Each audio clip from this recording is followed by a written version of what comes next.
لیکن یہ کہ امام مہدی کی حکومت قائم کرنے کے لیے کون لوگ آئیں گے؟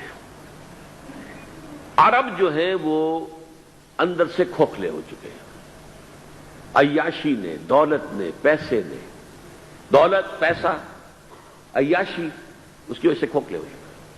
یہاں میں آپ کو دو حدیثیں سنانا چاہتا ہوں۔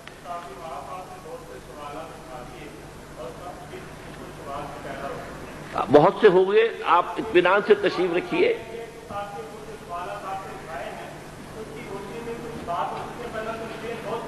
بہت ہوگی، بات ہوگی، آپ اس طرح صبر سے سن لیجئے۔ میں اب تقریباً اپنی گفتگو کے اختتام تک پہنچ رہا ہوں۔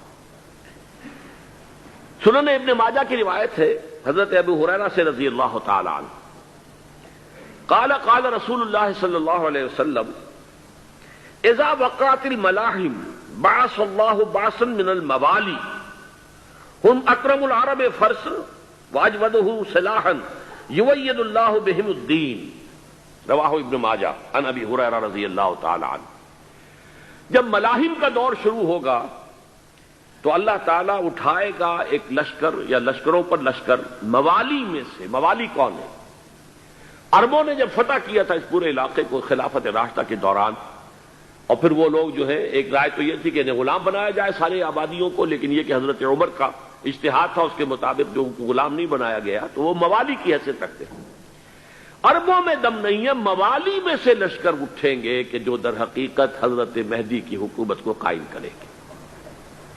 دوسری حدیث سنیے، عن عبداللہ ابن الحارث رضی اللہ تعالی عنہ، اور یہ ابن ماجہ کی روایت ہے، قال قال رسول اللہ صلی اللہ علیہ وسلم یخرج الناس من المشرق فیوطئون للمہدی یعنی سلطانہ، لشکر نکلیں گے، لوگ آئیں گے مشرق سے، اور وہ حضرت مہدی کی حکومت کو جمائیں گے اور قائم کریں گے۔ اب ذرا نوٹ کیجئے کہ جزیرہ نما عرب کے مشرق میں کون سے ملک ہیں؟ تین: ایران، افغانستان، پاکستان۔ یہ تین سالڈ مسلم ممالک، مسلم آبادی اکثریت۔ ویسے تو یہ کہ آگے ہندوستان میں 20 کروڑ مسلمان ہیں، لیکن وہ 20 کروڑ جو ہے وہ تو 80 کروڑ کے اندر تحلیل ہو جاتے ہیں غیر مسلموں میں، لیکن یہاں جو معاملہ ہے یہ خالص اکثریت کے۔ ان میں سے ایران کا معاملہ جہاں تک ہے، نمبر 1 یہ کہ وہ شیعہ عقائد کے حصار میں بند ہے، اس سے ادھر ادھر ہونا اس کے لیے ممکن نہیں۔ حدیث میں یہ بھی آتا کہ اصفہان سے 70,000 یہودی دجال کا ساتھ دیں گے۔ لیکن بہرحال خراسان ایک صوبہ ہے افغانستان کا اس وقت بھی، شمال مشرقی کونے میں، مجھے امید ہے وہاں سے خیر کی، کیونکہ خراسان کا لفظ وہاں پہ شامل ہے، اور حضور کی حدیث میں بعد میں آپ کو سناؤں گا کہ خراسان سے فوجیں چلیں گی جو یروشلم کو دوبارہ حاصل کریں گی، فتح کریں گی۔ جیسے پہلے یروشلم کھویا عربوں نے تھا، دوبارہ حاصل کیا تھا کرد نے، کرد خون صلاح الدین ایوبی رحمت اللہ علیہ، ایسے اب پھر عربوں نے کھویا ہے، لیکن لینے والے خراسان سے لشکر آئیں گے۔ یخرج من خراسان رایات سود لا یردها شیء حتی تنصب بإیلیا، خراسان کے علاقے سے کالے علم لے کر لشکر چلیں گے جن کے رخ کو کوئی موڑ نہیں سکے گا جب تک کہ وہ جا کر یروشلم میں نصب نہ ہو جائے۔ اس کے بعد نام آتا ہے پاکستان کا۔ یہ ہے میری اور آپ کی داستان، اور یہ ہے سبب جس کی وجہ سے کہ میں آپ سے یہ گفتگو کر رہا ہوں۔ اصل میں تو کس لیے؟ محض ایک علمی استفادہ، محض اپنی بات آراء کو ظاہر کرنے کا شوق نہیں، بلکہ یہ کہ اپنی ذمہ داری ہم پہچانے کہ ہم کس مقام پر کھڑے ہیں۔ دیکھیے، اس پاکستان کے بارے میں یا ہندوستان کے بارے میں علامہ اقبال نے کہا تھا اپنے ترانہ ملی میں، میرے عرب کو آئی ٹھنڈی ہوا جہاں سے، میرا وطن وہی ہے، میرا وطن وہی ہے۔ اور مجھے بتایا گیا کہ سنن ابی داؤد میں یہ روایت موجود ہے کہ حضور نے فرمایا کہ ہندوستان کی طرف سے مجھے ٹھنڈی ہوا آتی، اگرچہ مجھے وہ حدیث ابھی نہیں ملی ہے، لیکن حزب التحریر کا ایک کارڈ مجھے ملا تھا، تو اس میں اس حدیث کا اور اس میں ابو داؤد کا روایت کا حوالہ موجود تھا۔ لیکن میں جو چیز آپ کو بتا چکا ہوں وہ یہ کہ الف ثانی کا پورا تجدیدی کارنامہ اس ہندوستان کی سرزمین میں ہوا۔ مجدد الف ثانی شیخ احمد سرندی، شاہ ولی اللہ دہلوی، سید احمد بریلوی، وہ تو ہمارے پاکستان میں آ کر جو ہے ان کا خون جذب ہوا ارض پاکستان میں۔ پھر شیخ الہند مولانا محمود حسن۔ تحریک خلافت چلی تو صرف ہندوستان میں چلی اور کہیں نہیں چلی۔ آزادی کی تحریک چلی پوری دنیا میں، وہ نیشنلزم کی بنیاد پر چلی، ملے نیشنلزم، عرب نیشنلزم، ترک نیشنلزم. ہمارے ہاں چلی تو اسلام کے نام پر پاکستان کا مطلب کیا؟ لا الہ الا اللہ. پھر پاکستان قائم ہوا معجزے کے طور پر، بلکہ نازل ہوا ہے لیلۃ القدر میں. انا انزلناہ فی لیلۃ القدر، جیسے قرآن نازل ہوا لیلۃ القدر میں، یہ پاکستان بھی نازل ہوا لیلۃ القدر میں. اس کا برقرار رہنا ابھی تک معجزہ ہے. ہندو یہ سمجھتا تھا، کانگریس سمجھتی تھی کہ جھٹپٹ ختم ہو جائے گا.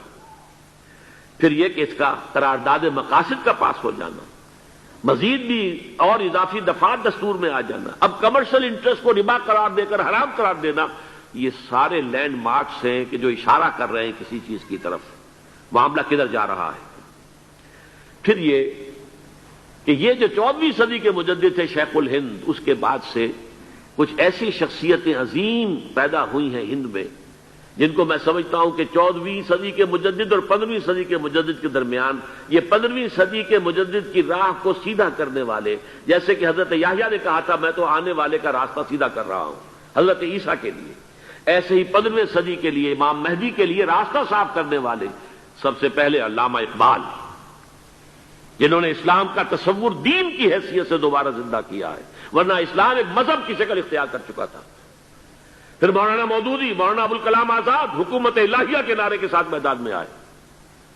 یہ اقبال نے جو تصور پیش کیا تھا اس پر عملی جد و جہد کے لیے حزب اللہ قائم ہوئی. نوٹ کر لیجئے 11 برس کا فرق ہے عمر کا علامہ اقبال کے اور ابوالکلام کے.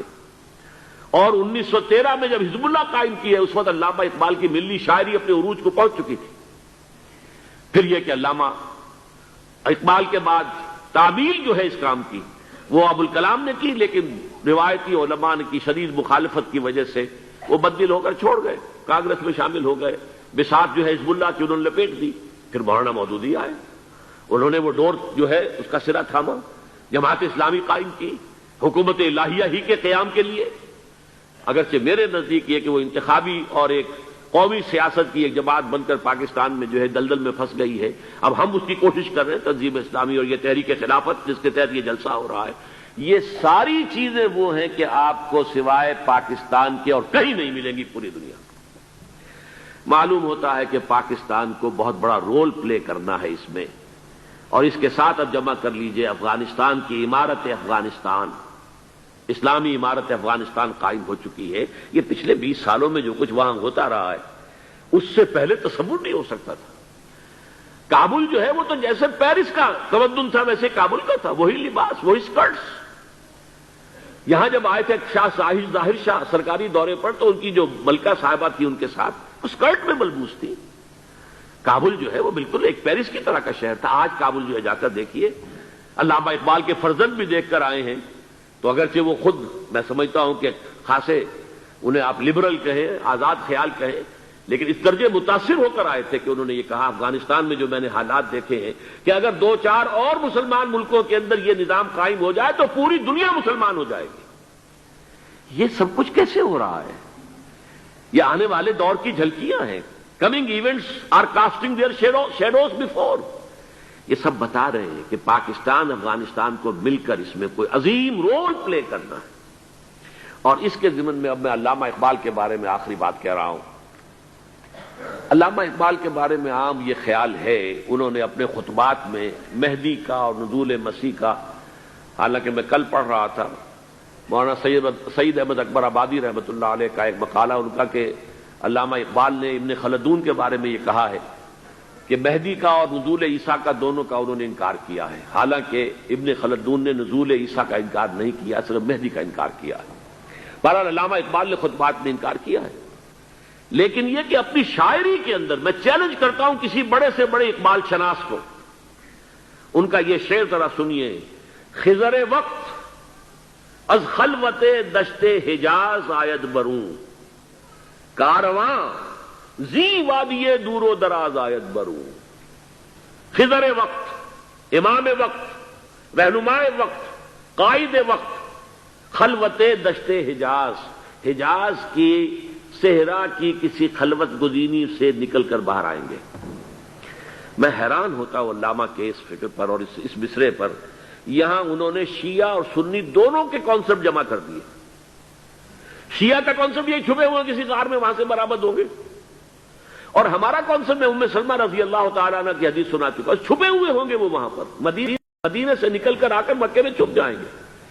اس خانہ جنگی کی حالت میں لوگ ان کی طرف دیکھ رہے ہوں گے، سوچتے ہوں گے انہیں میدان میں آنا چاہیے، کوئی پارٹ پلے کرنا چاہیے، امت کی رہنمائی کرنی چاہیے، لیکن وہ چھپیں گے، وہ کارے ہوں گے، وہ اس ذمہ داری کو قبول نہیں کرنا چاہیں گے، جا کے چھپ جائیں گے مکے میں. وہاں سے مکے والے انہیں نکالیں گے اور وہ کارے ہوں گے، انہیں بالکل یہ پسند نہیں ہوگا کہ یہ ذمہ داری اٹھائیں. تو خضر وقت از خلوت دشت حجاز آیت بروں، کارواں زی وادی دور و دراز آیت بروں. کارواں جو چلے گا ان کی مدد کے لیے اس وادی دور و دراز، اس عظیم وادی دور و دراز، یہ وادی سندھ ہے. وادی سندھ جو ہے ہم سمجھتے ہیں کہ صرف یہ پاکستان اور پنجاب جو ہے یہ اس میں شامل ہے، سندھ اور پنجاب نہیں، افغانستان کا پورا مشرقی علاقہ اس میں شامل ہے. جیسے دریائے جیلم سندھ میں جا رہا ہے، جیسے دریائے گلگت سندھ میں آ کر ملتا ہے، جیسے دریائے چناب اور راوی اور جیلم اور یہ سب جا رہے ہیں اور آ رہے ہیں، اسی طرح دریائے کابل کہاں سے آ رہا ہے، دریائے گومل کہاں سے آ رہا ہے، ٹوچی کہاں سے آ رہا ہے. یہ سارا جو ہے ڈرین جو ہو رہا ہے، ایسٹرن جو ہے پارٹ آف افغانستان، یہ سب وادی ہے. اس وادی کے یہ دو حصے ہیں، ایک حصہ جو ہے یہ ادھر پاکستان میں ہے اور اسی وادی کا دوسرا حصہ جو ہے وہ افغانستان میں ہے. کارواں زی وادی دور و دراز آیت بروں، کارواں چلے گا یہاں سے. یخرج ناس من المشرق یؤتون للمہدی یعنی سلطان ہی، مشرق سے فوجیں چلیں گی کہ جو مہدی کی حکومت قائم کریں گی. اور یخرج من خراسان رایات و سود، اور خراسان سے سیاہ پرچم چلیں گے کہ جن کا رخ کوئی موڑ نہیں سکے گا، حتیٰ تنصب بیلیا، یہاں تک کہ وہ جا کر یروشلم کے اندر نصب ہو جائیں گے. حضرات، میں ایک میری گفتگو کا حصہ باقی تھا لیکن میں اسے چھوڑ رہا ہوں، اس لیے کہ گلوبلائزیشن جو اس کی ہوگی، جو خلافت علی منہاج النبوہ کی تجرید کامل حضرت مہدی کے ہاتھوں عرب میں ہوگی، اس سے پہلے اس کے لیے محنت، کوشش، جد و جہد پاکستان اور افغانستان میں ہو چکی ہوگی جو اسے سپورٹ کرے گی اور وہاں جا کر حکومت قائم کرے گی. اس کے بعد گلوبلائزیشن کا جو مرحلہ اس کا ہے وہ حضرت مہدی کے ہاتھوں نہیں ہے، وہ حضرت عیسیٰ ابن مریم ان کے نزول کے بعد ہے، جن کے نزول کے بعد دجال کا خاتمہ ہوگا اور یہودیوں کا استحصال ہوگا. مسلمانوں پر بھی بڑی تکالیف اربوں پر آئیں گی، شدائد آئیں گے، لیکن یہ وہ میں حصہ جو اپنی گفتگو کا آج چھوڑ رہا ہوں اس لیے کہ میں دیکھ رہا ہوں کہ بعض حضرات کا صبر کا پیمانہ اب لبریز ہو رہا ہے، تو میں اس حصے کو پھر ملتوی رکھتا ہوں کسی دوسری محفل اور کسی دوسری مجلس اور نشست پر.